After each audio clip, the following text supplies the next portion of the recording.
जय गुरु जी। 10वां अध्याय।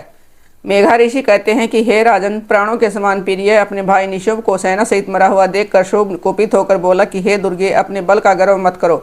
तुम दूसरों के बल पर युद्ध करती हो और अपने पराक्रम का अभिमान करती हो। तब देवी ने कहा कि अरे दोस्त, देख, यह मेरी शक्तियां मुझ में ही लुप्त होती हैं। देवी के ये कहते ब्राह्मणी आदि सभी शक्तियां देवी के हृदय में लुप्त हो गई। केवल एक अंबिका रह गई। तब देवी ने कहा कि मैं अपनी शक्तियों से अनेक रूपों में खड़ी थी, अब उन रूपों को समेटकर अकेली खड़ी हूँ। तू स्थिर होकर के युद्ध कर। ऋषि कहते हैं कि उसके बाद देवताओं व असुरों को देखते देखते ही देवी और शुभ में युद्ध होने लगा। तेज बाणों और भयानक अस्त्र शस्त्रों से सब लोगों को भयभीत करने वाला महायुद्ध हुआ। अंबिका ने जो सैकड़ों दिव्य अस्त्र चलाए उसे दैत्यराज शुंभ ने अपने अस्त्रों से काट डाला। दैत्यराज ने जिन अस्त्रों का प्रहार किया उनको देवी ने हुंकार मार कर अनायास तोड़ डाला। शुंभ ने क्रोधित होकर सैकड़ों बाणों से देवी को ढक दिया। तब देवी ने कुपित होकर अपने बाणों से उसका धनुष काट डाला। जब धनुष कटकर गिर पड़ा तब उसने एक श्रीत उठाई। देवी ने उसे भी चक्कर से काट दिया। तब दैत्यराज शुंभ चमकती हुई ढाल तलवार लेकर देवी पर दौड़ा। देवी ने अपने तेज बाणों से सूर्य की किरणों के समान चमकती हुई उसकी ढाल तलवार को भी काट दिया। उसके सारथी और घोड़ों को भी मार गिरा तथा उसका धनुष भी काट डाला। तब वह मुग्धर लेकर देवी को मारने लगे। देवी ने उसके मुग्धर को भी तीक्ष्ण अक्षरों से काट डाला। वह घूसे को तान कर बेड़े वेग से दौड़ा। उसने भगवती की छाती में घूसा मारा और तभी देवी ने उसकी छाती में एक थप्पड़ मारा। थप्पड़ लगते ही दैत्यराज शुंभ धरनी पर गिर गया और शीघ्र ही फिर उठ खड़ा हुआ। फिर देवी को पकड़कर आकाश को उछल गया। वहां भगवती ने निराधार ठहरकर शुंभ के साथ युद्ध किया।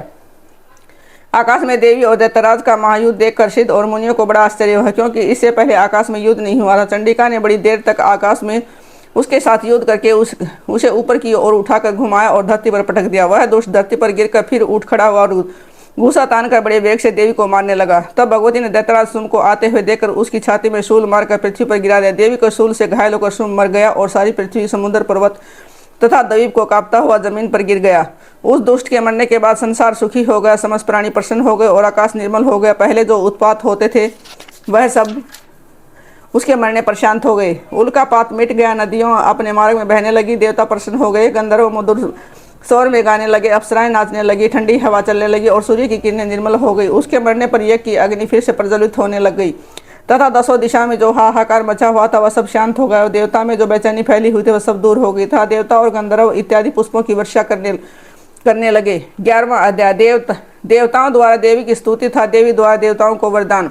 ऋषि बोले, देवी के द्वारा महादैत्यपति शुंभ के मारे जाने पर इंद्र आदि सब देवताओं ने अग्नि को आगे करके अभिष्ट को के प्राप्त होने के कारण कात्यायनी देवी की स्तुति करने लगे। उनके मुख कमल खिल गए थे। देवता बोले, हे शरणागत के कष्टों को दूर करने वाली देवी, सर्व विषयों की माता, प्रसन्न हो। हे विश्वेशी, प्रसन्न हो, इस संसार की रक्षा करो।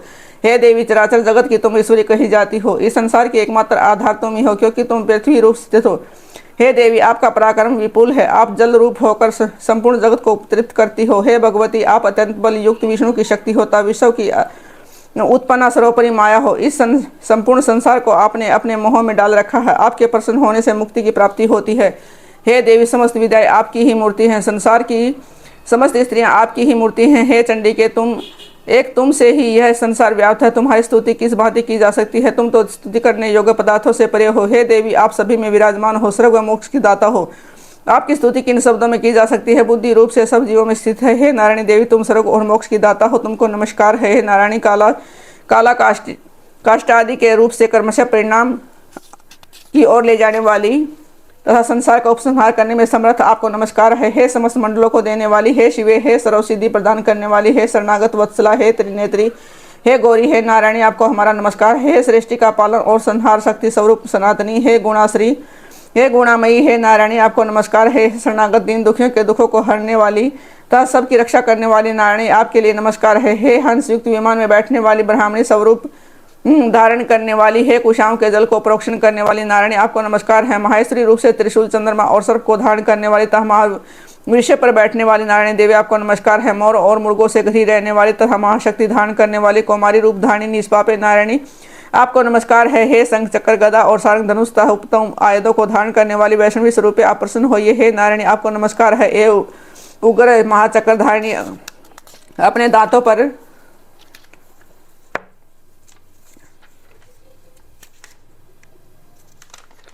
पृथ्वी को रखे हुए हे वायु रूपिणी, हे शिवे, हे नारायणी आपको नमस्कार है। भीषण नरसिंह रूप धारण करके असुरों को मारने वाले, त्रिलोकों की रक्षा में समर्थ हे नारायणी आपको नमस्कार है। मस्तक पर किरीटता, हाथों में महावज्र धारण किए, शस्त्र नेत्रों से प्रकाशमान और वृत्रासुर के प्राणों को हरने वाली हे इंद्री, हे नारायणी आपको नमस्कार है। हे शिवदूती स्वरूप से दैत्यों की महती सेना का संहार करने वाली हे घोर रूपे महारावे नारायणी हम आपको नमस्कार करते हैं। दाढ़ों कान विकराल मुख वाली मौनमाला से शोभित मुंड असुर को मारने वाली हे चामुंडे, हे नारायणी आपको नमस्कार है। हे लक्ष्मी लज्जा महाविद्या श्रेष्ठा, श्रद्धा पुष्टि सौदा ध्रुवा महारात्रि महाविद्या रूपा नारायणी आपको नमस्कार है। मेघा सरस्वती भरा भूति भरावी तामसी नियता और ईशा स्वरूपी हे नारायणी आपको नमस्कार है। हे सर्वस्वरूपा सर्वेश्वरी सर्वशक्तिमान हे दुर्गे आप हमारी समस्त भयों से रक्षा कीजिए आपको नमस्कार है। एक आत्या तीन नेत्रों से विभूषित मुख वाली हमारी संपूर्ण भयों से रक्षा करो आपको नमस्कार है। हे भद्रकाली ज्वालाओं के समान भयानक और समस्त असुरों का विनाश करने वाले त्रिशूल हमारी सभी भयों से रक्षा करे आपको नमस्कार है। हे देवी अपनी ध्वनि से सब विश्वों को व्याप्त कर असुरों के तेज का विनाशक आपका घंटा समस्त पापों से उसी प्रकार रक्षा करे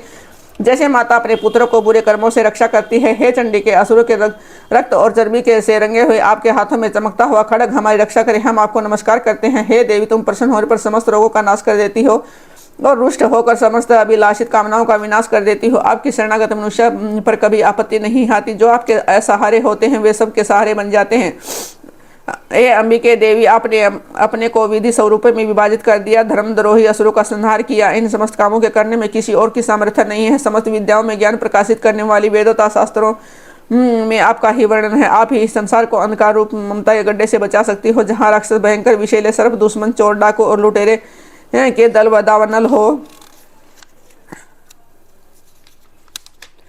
तथा महासमुद्र के मध्य में आप विश्व की रक्षा करती हो। विश्वेश्वरी आप विश्व की परिचालक विश्व रूपा होकर समस्त विश्व को धारण किए हुए आपकी प्रार्थना भगवान विश्वेश्वर भी करते हैं। जो भक्तिता नम्रता सहित आपके सन्मुख नतमस्तक होते हैं वे संपूर्ण विश्व के आश्रय होते हैं। हे देवी आप प्रसन्न होइए। आपने इस समय जिस प्रकार असुरों का वध करके तत्काल ही हमारी रक्षा की है, उसी प्रकार हमारे असुरों से सदा रक्षा करती रहना।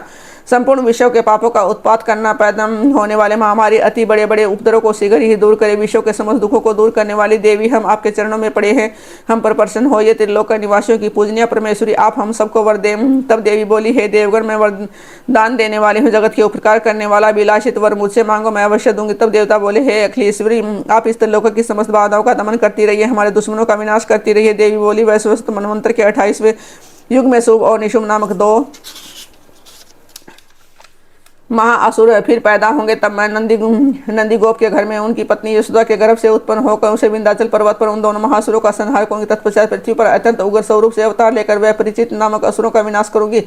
उन व्यपरिचित नामक महासुरों का भक्षण करते समय मेरे दांत अनार के फूल के समान लाल लाल दिखेंगे। उस समय स्वर्ग से देवता और मृत्युलोक में मनुष्यगण मेरी निरंतर स्तुति करते हैं, मुझे रक्ततती नाम से पुकारेंगे और पृथ्वी पर 100 वर्षों तक अनावृष्टि के कारण मुनियों की प्रार्थना करने पर बिना गर्भ के मैं इस पृथ्वी पर उत्पन्न होंगी। तदंतर 100 नेत्रों से मुनियों को देखूंगी। अतः मनुष्य जो मुझे हस्ताक्षी के नाम से मेरी स्तुति करेंगे, हे देवताओं उसके बाद मैं अपने शरीर से उत्पन्न शाकों तथा जब तक वर्षा न होगी तब तक समस्त संसार का पालन करूंगी। इस कारण जगत में मेरा नाम शाकंभरी के नाम से विख्यात होगा। उसी समय मैं दुर्गा नामक राक्षसों को मारूंगी, इससे मेरा नाम भगवती दुर्गा प्रसिद्ध होगा। फिर मैं भीम रूप धारण करके मुनिजनों की रक्षा के लिए हिमालयवासी असुरों का